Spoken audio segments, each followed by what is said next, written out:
free agency's kind of in full swing at this point. The Saints have made some additions. They're still shopping for some other players.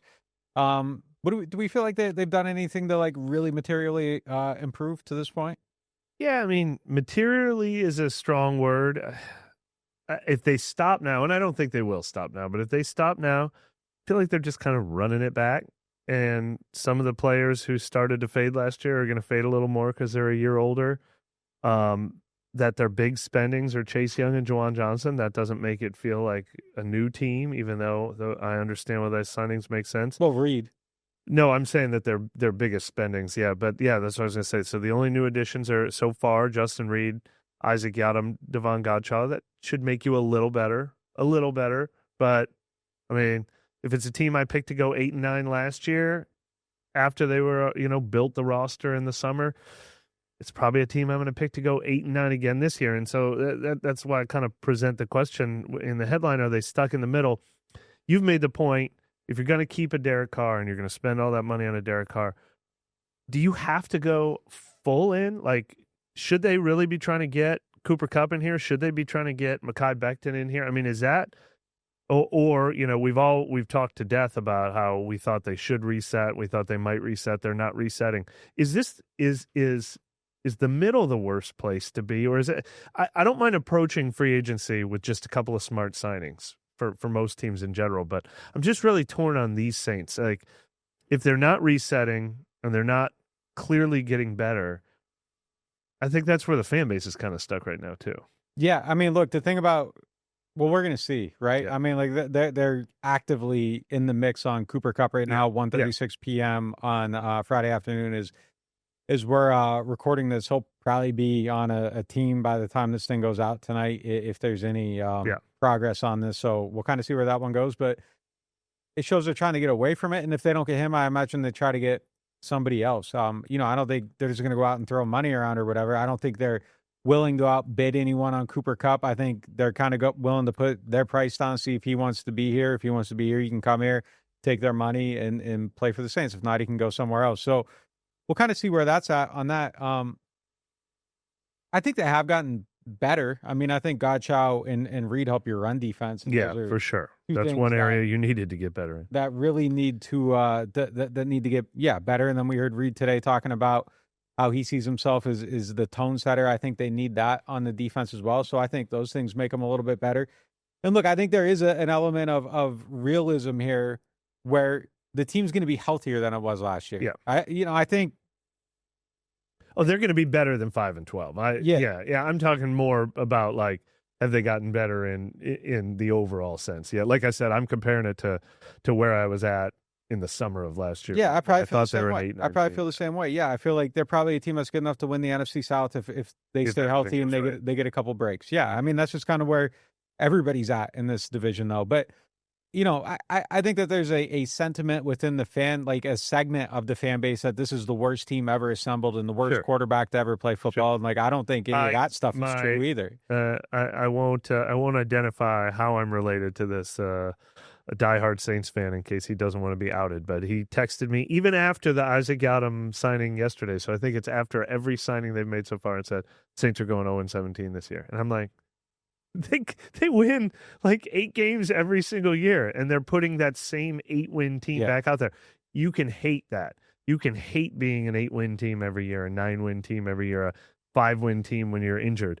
But they did not become an 0-17 team. That definitely did not happen. But that is what it feels like when with the fan base right now. No question about it. So I guess that's my question: is that okay? Like I sat here last year, exactly this time last year, and I liked the approach to free agency. They didn't overspend. They didn't mortgage their future. They signed a couple of 25-year-old guys in Chase Young and Willie Gay to 1-year deals, and I liked that. And I like that in general. Like, they were in on Charvarius Ward. They're in on Cooper Kupp. Like, if the deals are right, they're going to make some splash signings, but they're not making splash signings at all costs. When they didn't sign Charvarius Ward, they go and make a nice budget signing with Isaac Yiadom. And it might be the same. You know, it's not like they're if they don't sign Cooper Kupp, they're signing Keenan Allen or Amari Cooper. They're not spending no matter what. And I like that approach to free agency. You pick your spots. But just with this team, like I'm wondering, is this still the right approach for this team? And I'm a little more torn than I have been in other years.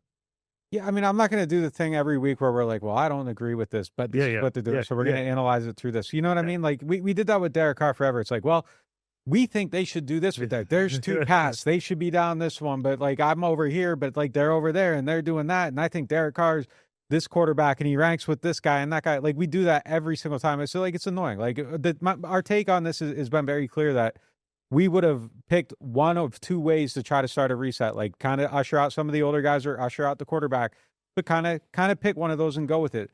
They aren't doing that. Right. So like just analyzing it through their approach, like I go back to the thing where, okay, if you're going to do this, then actually do it. Like try to win, like try to do the things to win and to win the division. Don't take that the half measure. So right. For me, I like if I'm the GM, I'm not going all in, but like if they're doing it anyhow, yeah, then go get right. Cooper Kupp, go get Becton, like do these things, because if this is what you're trying to do, then commit to it and commit to the path. That's where I'm at on it.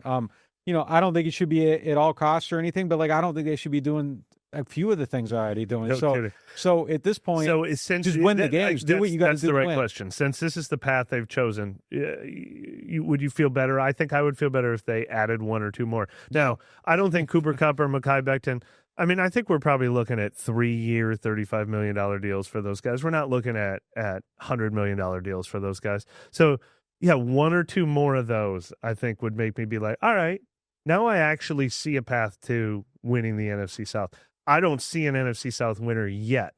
There's just too many holes. Now, we're going to talk about this later, obviously, in the mailbag, too, a little preview, but they've got 6 picks coming in the first 4 rounds of the draft. We're going to feel a lot better about the team after April, too, but April also.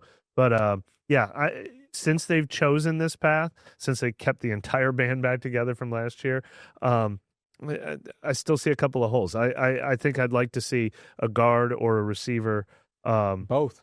Yeah, or both. Asante Samuel's still out there at corner. I don't think they're going that route since they signed Yadam, or that. Like, fill a couple more holes if you're going to go this route, too. Give yourself a real chance. Yeah, I mean, don't spend dumb money. Like, if Cooper Kupp doesn't take your offer, but then go get Keenan Allen. Yeah. Like, whatever you got to – if you are doing this, just do it. Like, just do it. Like, go after it in a measured type of approach. Like, I don't want to see, like, all-out recklessness. If you think Asante Samuel, A, isn't worth it, B, can't stay healthy, don't pay him. Like, don't pay Cooper Kupp for 2021. 2021 was a long time ago. It's 2025 now. He's a guy that plays about 10, 11, 12 games a year, doesn't get open the way he used to. This isn't the guy that was giving Marshawn Lattimore nightmares, but he's still somebody that... Probably still give Marshawn nightmares right now. They're both... I guess they're still on the same path together.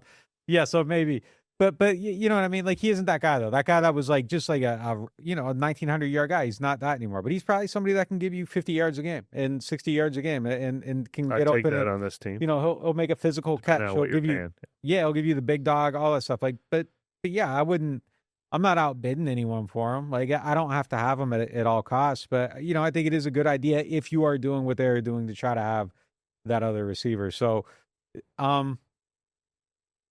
I just, whatever they do, like, I just want to see their approach and feel like they're committed to an approach. And like, I don't necessarily know that I felt that at all since since